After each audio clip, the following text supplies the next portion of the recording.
지난주에는 사도 바울이 가정을 향해서 말씀하신 것을 우리가 들었습니다.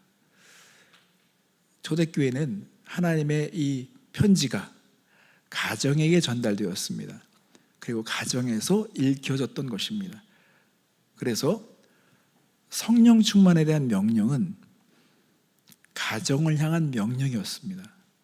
성령 충만은 교회에서 확인되는 것이 아니라 가정에서 확인되어야 하는 것입니다. 이거 중요합니다. 기독교의 진리는 주일날 교회에서 증명된 것이 아니라 여러분 우리 가정에서 증명이 되어야 하는 것입니다. 근데 사도 바울은 오늘 우리 일터에서, 직장에서 어떻게 그리스도인으로 살아가야 될 것인가, 어떤 관계를 맺고 지내야 하는지를 말씀하고 있습니다. 왜 그럴까요? 여러분, 잠자는 시간을 빼놓고 우리는 대부분 일터에서 시간을 보내게 됩니다.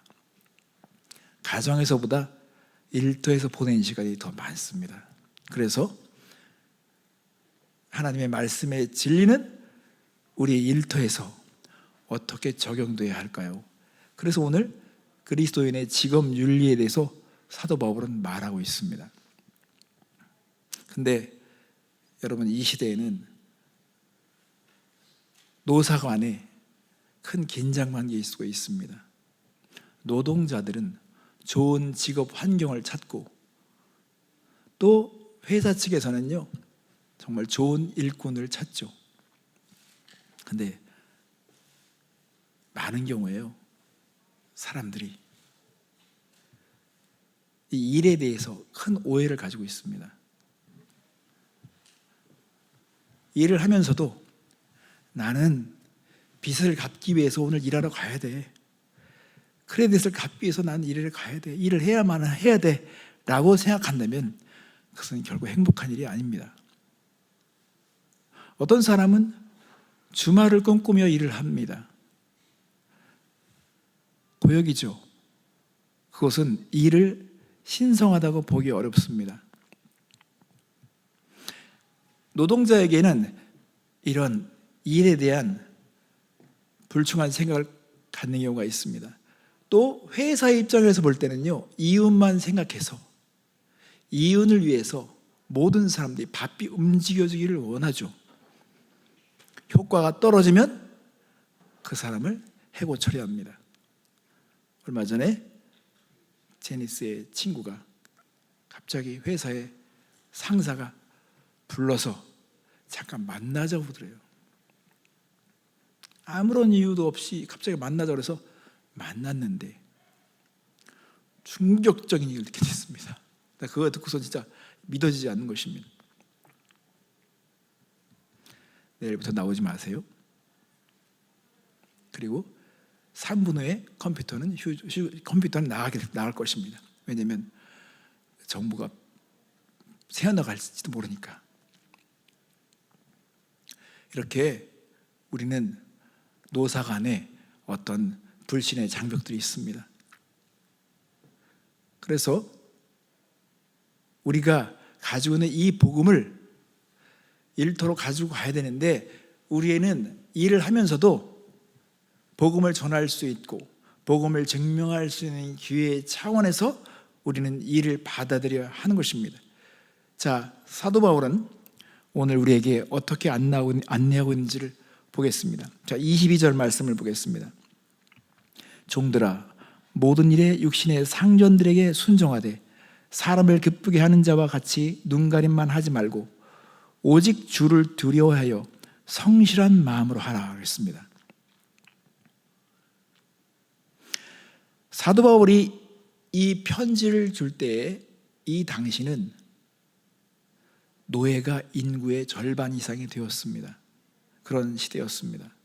그래서 이 시대에 인권을 생각하거나 현대적인 사고방식으로 바울의 이 편지를 비판하는 사람이 있습니다. 왜 사도 바울은 마치 그 사회의 수능자들처럼 주인들 위해서 노예들을, 종들을 그들에게 단지 순종하라고만 명령하는가? 마치 그들을 주님께 대하듯 하라고만 하는가? 바울은 비겁하다. 그냥 그 시대에 수능에 가라고 그렇게 말한 것처럼 들린다는 것입니다. 그러나 여러분, 우리가 그 시대를 좀 더 깊이 들여다볼 필요가 있습니다. 그 시대에 모든 실력자들과 군대와 모든 것들을 해석할 수 있는 사람들은 다 종들을 건드리고 있었습니다. 그렇기 때문에 사도 바울이 어떤 말을 어떻게 하느냐에 따라서 이게 폭동으로 변할 수도 있습니다. 그러면 복음은 오해를 받고 세상을 이렇게 어지럽게 하는 종교라는 그런 사람들의 해석으로 인해서 복음이 훼손될 것을 사도 바울은 알고 있었습니다. 그래서 사도 바울은 내면의 변화를 추구했다고 볼 수가 있습니다. 내면이 바뀌지 않으면 어떤 사회 제도를 바꾼다고 해서 그것이 바뀌어지는 것은 아닌 것입니다. 사도 바울은 그가 쓴 편지의 내용을 볼 때 헬라인이나 유대인이나 모두가 다 차별이 없다. 주인이나 종이나 모두가 다 만유 그리스도 안에서 하나라고 하는 이런 선언을 할 만큼 그는 어떤 인종에 대해서나 또 신분에 대해서 편견을 갖거나 그들을 낮게 본 것이 아닙니다. 빌레몬서를 보더라도 사도 바울은 빌레몬이라는 주인에게 오네시모라는 종을 다시 돌려보내면서 이 오네시모는 나와 형제된 사람이다. 그를 형제처럼 대하라고 그렇게 편지를 쓰는 걸 볼 때 사도 바울은 사회의 수동자가 아니라 그 시대가 이 복음에 대해서 잘못 받아들였을 때 오는 그 충격과 혼란한 것을 막기 위해서 내면의 변화를 추구했던 것이고, 그리고 계속 이 글을 읽다 보면 주님께 초점을 맞추도록 안내하는 것을 볼 수가 있습니다. 자, 그러면 여러분, 우리가 직장에서 가장 먼저 요구되는 것이 무엇일까요? 그것은 성실함인 것입니다. 오늘 오직 주를 두려워하여 성실한 마음으로 하라고 했습니다. 눈가림만 하지 말라는 것입니다. 성실한 게 무엇일까요? 사람 보는 데서는 열심히 일하는 것 같지만 주인이 보이지 않는 데서는 열심히 하지 않는 것은 성실한 것이 아닙니다. 항상 주님이 보시는 것처럼 두려움으로 그렇게 일하는 것입니다.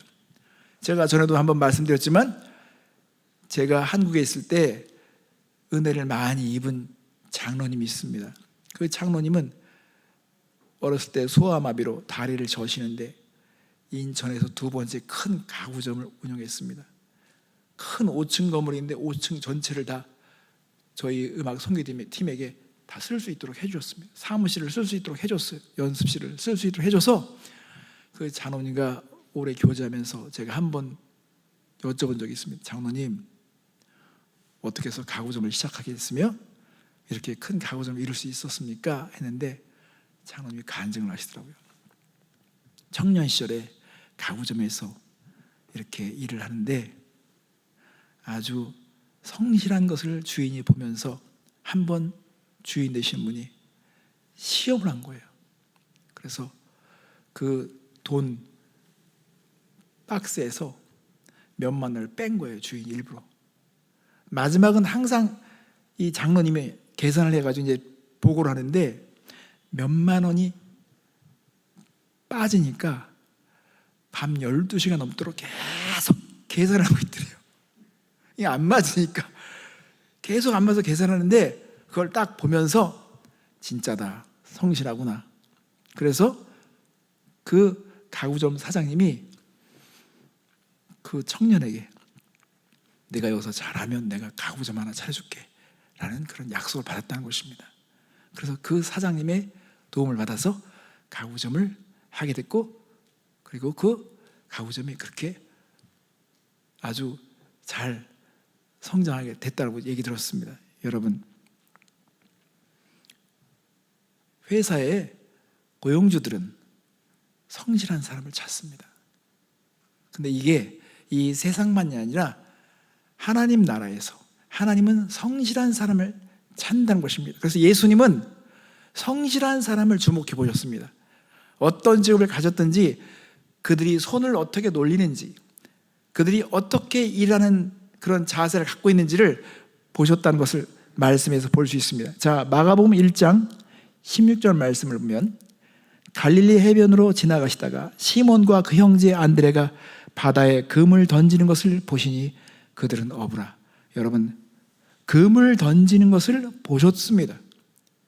그냥 금을 던지네? 아닙니다. 금을 던지는 그 자세와 열심과 그 성실함을 보셨다는 것입니다. 더 나아가서 마가복음 1장 21절에 또 거기서 더 가시다가 다른 두 형제 곧 세베대의 아들 야고보와 그의 형제 요한이 그의 아버지 세베대와 함께 배에서 금을 깁는 것을 보시고 부르셨다는 것입니다. 금을 던지는 것을 보시고 금을 깁는 것을 보셨다는 것입니다. 대충 하지 않는 것을 보신 것입니다. 뭘 하나 하더라도 정말 최선을 다해서 하는 것을, 성실하게 하는 것을 보셨기 때문에 그들을 부르시기로 그렇게 마음을 먹은 것입니다. 우리가 성경에서 하나님께 쓰임받은 사람들을 다 보면요, 모세를 보십시오, 엘리사를 보십시오, 사울이, 그가 바울이 되기 전에 사울을 보십시오. 물론 그의 방향은 잘못되어 있지만 그는 자신이 옳다고 믿으면 그는 최선을 다한 것입니다. 생각해 보세요. 예수 믿지 않는 사람이 여기서 걸어서 3시간, 그것도 아닙니다. 2, 3 걸려야만 갈 수 있는 거기까지 가서 예수 믿는 사람을 핍박한다고 생각해 보십시오. 그냥 자기는 최선을 다했던 것입니다. 이처럼 하나님은 성실한 자들을 찾으십니다. 그래서 우리가 이 직장에서 죽게 하듯이 성실하라는 것입니다. 우리가 이 성실함에 대한 증거들은 얼마든지 볼 수가 있습니다. 그런데 또 한 가지 우리가 생각해 볼 것은요, 23절 말씀을 보십시오. 무슨 일을 하든지 마음을 다하여 죽게 하듯 하고 사람에게 하듯 하지 말라는 것입니다. 자, 여러분, 무슨 일을 하든지 마음을 다하여 죽게 하듯 하라, 사람에게 하듯 하지 말라 그랬습니다. 우리가 주님께 하듯 하기 위해서는 여기서 우리가 어떤 것을 요구할까요? 물론 정성을 우리가 생각할 수 있겠지만 여러분, 주님을 위해서 하기 위해서는요, 우리는 탁월함이 요구되는 것입니다. 이 탁월함은 우리가 사회의 봉사와 고언을 하기 위해서 꼭 필요한 것입니다. 직장에서 탁월함을 나타내는 사람들은 직장에서 내보낼 이유가 없습니다. 그런데 탁월함은 모든 사람이 다 요구하는 것이죠. 그런데 더더욱 우리가 주님을 위해서 한다면 그 탁월함으로, 공교함으로 나타내줘야 하는 것입니다. 여기에 대한 그런 사례들도 몇 가지가 있습니다. 여러분, 우리가 나만 장군이 나병에 걸렸을 때 그 나만에게 정말 큰 은혜를 끼친 사람이 누구였습니까? 이스라엘에서 잡혀온 어린 소녀가 나만의 집에서 그 나만의 와이프의 시종을 들고 있었습니다. 근데 그 와이프가 남편이 나병에 걸렸다는 것을 알고 얼마나 많이 근심하고 고민한 그런 표정을 지었겠습니까? 근데 여러분, 그 이스라엘의 어린 소녀 입장에서 보면요, 적장입니다. 자기를 이쪽으로 끌어온 민족의 군대 장관이 나병에 걸렸으면 잘됐다, 빨리 죽어라, 이렇게 할 수도 있을 텐데, 그러나 그 어린 소녀는 최선을 다해서 그가 이스라엘에 선자가 있습니다, 선자에게 도움을 구해보십시오라고 말했다는 것이죠. 이게 종의 입장에서 그 주인을 향한 그 최선을 다한 것입니다. 여러분, 이 이야기의 그 결말이 어떻게 됐습니까? 여러분, 나만은 하나님을 믿고 하나님을 예배하는 예배자가 되었습니다. 우리가 직장에서 죽게 하듯 했을 때 거기서 올 수 있는 가능성은 아무도 예상하지 못합니다. 그리고 또 한 가지 요구된 것이 있습니다.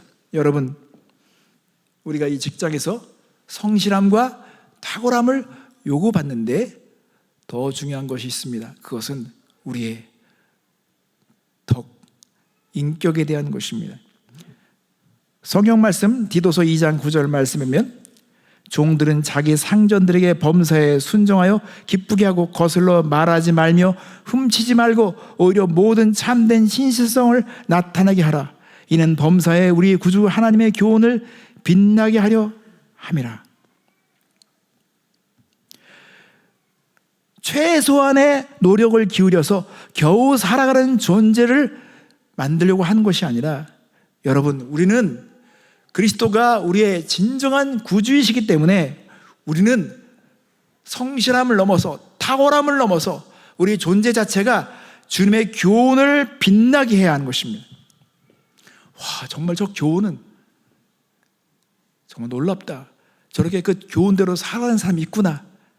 그래서 우리가 직장에 나갈 때는요, 우리는 선교사와 같은 사명을 받은 자와 같은 복음을 증명해내는 사람으로서 그런 입장으로 가야 한다는 것입니다.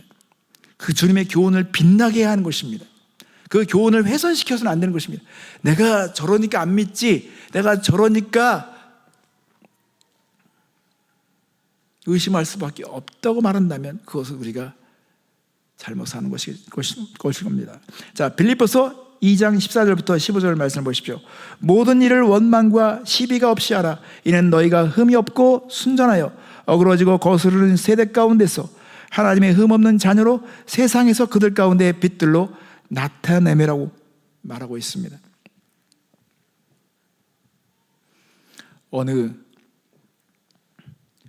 건설회사 회장 댁에 어머님이 가구를 사러 가구점을 이렇게 쇼핑하고 있었습니다. 근데 가구점마다 이분이 옷을 허름하게 입으시니까 좀 약간 무시하거나 별로 취급을 하지 않습니다. 근데 어느 가구점에서 종업원이 이분을 너무 환대하는 거예요. 어서 오세요. 최선을 다해서 그렇게 대하는 것입니다.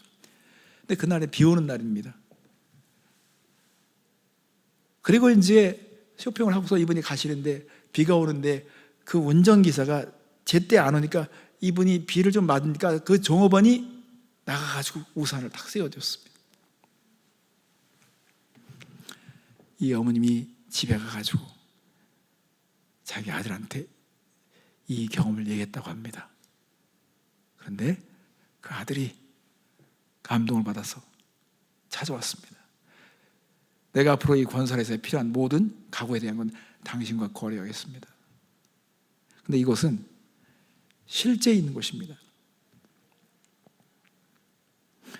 우리가 어떤 일을 할 때 성실함으로, 그리고 자기가 맡은 바 본분을 잘 하려고 했을 때, 그리고 정말 주님의 마음으로 주를 대하듯이 그렇게 했을 때 여기서 나올 수 있는 결과들은요, 여러분, 엄청난 일이 일어날 수도 있습니다.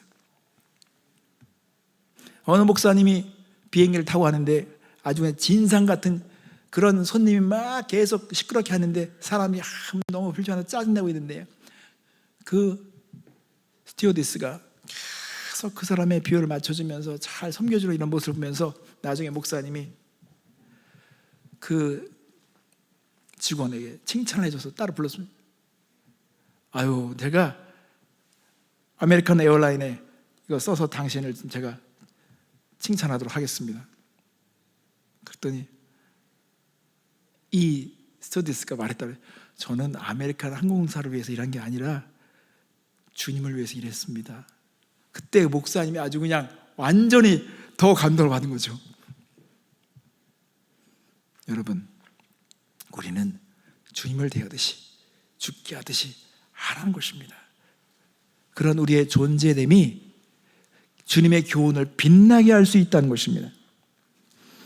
여러분, 그래서 종교 개혁자들 가운데 마틴 루터는 우리의 직업을 소명으로 그렇게 명칭을 했습니다. 그리고 종교 개혁자들뿐만 아니라 청교도들은 이 직업적인 소명을 말할 때 우리가 무엇을 맡든지 간에 탁월함으로 해내야 된다는 것을 되게 강조했습니다. 그래서 여러분, 청교도의 후예들이 다 롤렉스 시계를 만든 것입니다.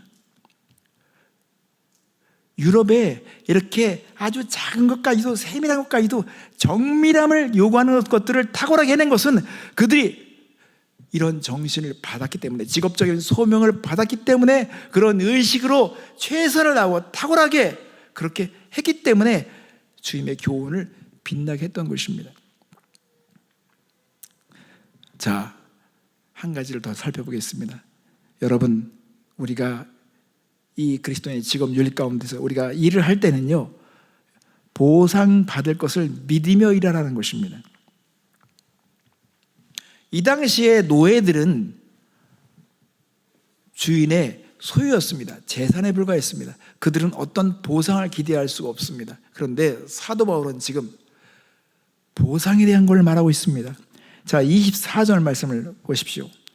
이는 기업의 상을 주께 받을 줄 아나니 너희 주 그리스도를 섬기느니라. 재산권이 없던 이 시대에 사도 바울은 그들에게 기업의 상을 말하고 있습니다. 이것은 일시적인 보상이 아니라 영원한 보상을 믿으며 일하라는 것입니다. 성경에서 말하는 믿음의 싸움은 사단과의 싸움이라고 말하기보단 엄밀히 말하면 왜 선한 싸움이라고 말했을까요?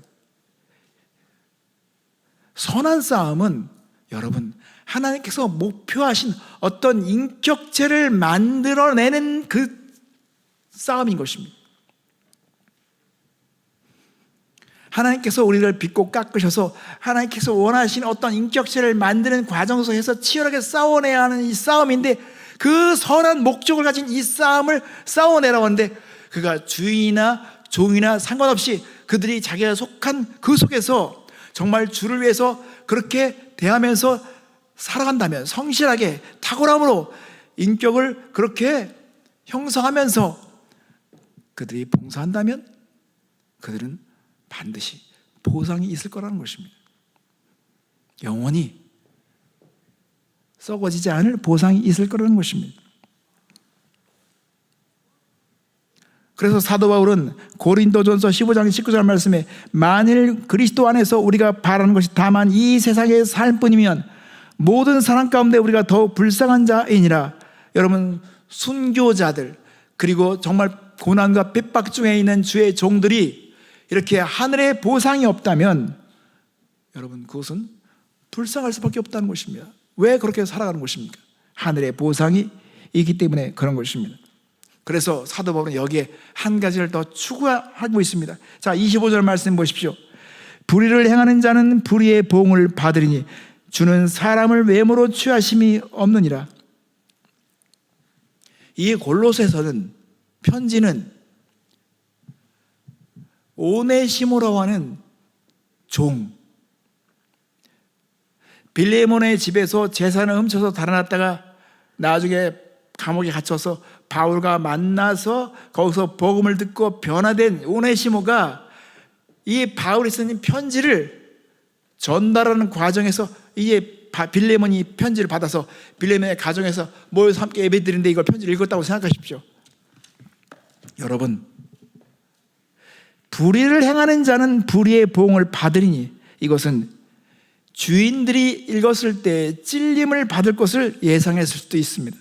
이것은 종들만이 문제가 아니라 주인들도 하늘의 상급을 생각해내 이 상급이 하나님의 그 심판까지 내포되어 있다는 것입니다. 오늘 이 세상의 직업 윤리를 보면 여러분 보십시오. 한 사람 한 사람 직장인들을 대할 때 돈 벌어주는 기계처럼 대하고 있는 그런 회사책이 있다. 여러분, 반드시 그 고용주는 하나님의 심판을 벗어날 수가 없습니다. 하나님의 형상이다. 천하보다 귀한 영혼이다, 이런 믿음으로 대한다면 그들은 상급이 있을 것입니다. 놀라운 반전은 하나님 나라는 외모로 사람을 취하지 않고 내면이 밝혀지는 날이 있을 거라는 것입니다. 그래서 우리는 종의 입장에서, 직원의 입장에서 직장을 나갈 때, 그래, 내가 오늘 선교지로 간다, 주를 섬기듯 간다, 성실함으로 하자, 내가 맡겨진 일을 탁월함으로 그렇게 일해야 한다, 그리고 내가 이 일을 통해서 주의 교훈을 빛날 수 있도록 그렇게 하자, 증인 역할을 하자 하는 그런 마음가짐으로 해야 한다는 것입니다. 자, 마지막 한 가지는, 이제 사도 바울은 경영자들에게 책임을 묻습니다. 자, 4장 1절 말씀을 보십시오. 상전들아, 의와 공평을 종들에게 베풀지니 너에게도 하늘의 상전이 계심을 알지어다. 사도 바울이 모든 구절마다 주님을 얘기하고 있습니다. 하늘의 상전을 얘기하고 있습니다. 진정한 마스터, 우리 인생의 주인이신 주님을 생각하라는 것입니다. 자, 그렇기 때문에 우리 주님이 우리에게 어떻게 의로우셨으며 어떻게 공평하셨는지를 생각해 보라는 것입니다. 그래서 상전들에게 의와 공평을 종들에게 베풀라고 말하는 것입니다. 여러분, 우리 하나님은 의로우십니다. 그리고 얼마나 공평하셨습니까? 포도원의 비유를 보면 주님은 새벽부터 나와서 일하는 사람들에게도 약속한 임금을 그대로 주셨습니다. 근데 정말 오후 늦게 나가보니까 정말 일거리가 없어가지고 막 초조해 있는 그 노동자들을 생각할 때 포도원 주인이 와서 1시간이라도 일하세요, 내가 약속한 대로 줄게요. 근데 나중에 딱 불러놨더니 나중에 온 사람부터 페이를 주는 거예요. 예를 들면 100불 딱 1시간밖에 일하는데 100불 딱 주니까 새벽에 온 사람들은 막 기대하는 거죠. 와, 100불 줬으니 우리는 얼마나 줄까? 근데 똑같이 100불을 줬어요. 그러니까 갑자기 화가 나는 거예요. 여러분, 이 주인은 잘못한 게 없습니다. 약속한 대로 준 거예요. 근데 이들에게 지금 원망을 받고 있습니다. 그러니까 주인이 말하죠. 내가 왜 원망을 듣습니까? 제가 뭐 잘못한 게 뭐죠? 당신한테 약속을 줬는데, 난 정직했는데 왜 원망합니까? 오늘 이 시대의 사람들이 가지고 있는 이 사고방식 자체를 그대로 보여주는 것입니다. 여러분, 우리는요, 비교하다 보면요, 불만이 생깁니다.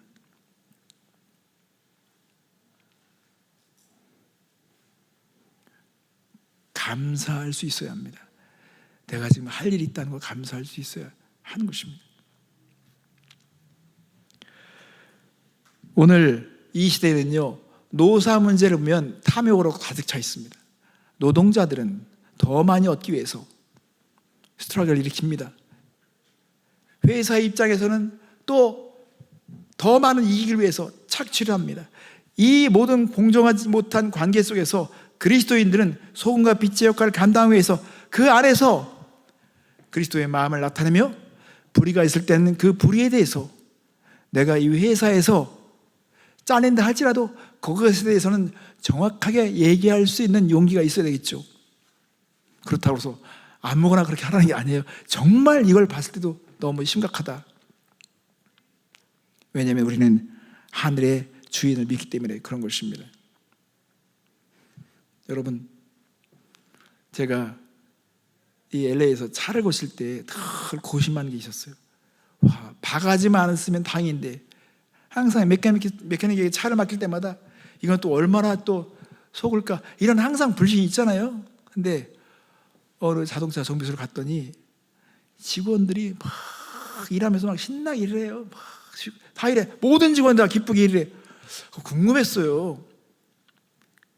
그랬더니 제가 잠시 대기하는 집을 딱 갔더니 거기에 성경책이 있고 기독교 잡지가 있고 무슨 집회 같은 홍보하는 자료가 있는 거예요. 이거는 이렇게 여기 논다는 것은 진짜 당당한 거예요. 그래서 제가 그 주인에게 물어봤어요. 그랬더니 그 주인이 얘기하는 거, 우리 크리스찬입니다. 직원들도 크리스찬들을 주로 뽑고 크리스찬 되고자 하는 사람들을 중심으로 뽑습니다. 그리고 직원들에게는 일정한 기간 이후에 지나면 그들에게 새로운 자동차 정비소에 대한 비전을 심어줍니다. 그런 꿈을 갖게 합니다. 그러니까 이 사람들은 여기서 열심히 일하면 자기들도 그렇게 어떤 새로운 사업을 시작할 수 있다는 것을 꿈을 갖고 일하니까 막 일하면서도 열심히 일하는 거예요. 그거는 고용주가 일하는 직원들에게 어떤 비전을 심어주고 있다는 것입니다. 보통 사람들은 내가 열심히 일하면 뭐해, 이 주인만 돈 벌지라고 하니까 눈치 보면서 그냥 주인이 볼 때만 열심히 일하는 척하고 이런 것들이 계속 우리 안에 악순환이잖아요. 근데 진짜 어떤 비전을 받고 소망이 생기면 열심히 해. 이 회사가 잘 되는 게 내가 잘 되는 거예요. 여기가 잘 돼야 번창해야지, 나에도 떨어지는 게 있지라고 생각하겠죠. 우리는 그리스도의 마음을 가져야 합니다. 이 모든 사람들이 다 가정이 있고 앞으로 살 날이 있다는 걸 우리가 생각한다면 이들의 복지와 행복에 대해서 생각할 수 있는 그런 고용주가 되어야 할 것이고, 일하는 입장에서는 정말 주를 섬기듯이 일해야 마땅한 것이겠죠. 이제 정리해 보도록 하겠습니다. 여러분, 우리는 이 시대가 불신으로 가득 찬 세상을 우리가 살아가고 있습니다. 그러나 성경의 원리는 변하지 않았습니다.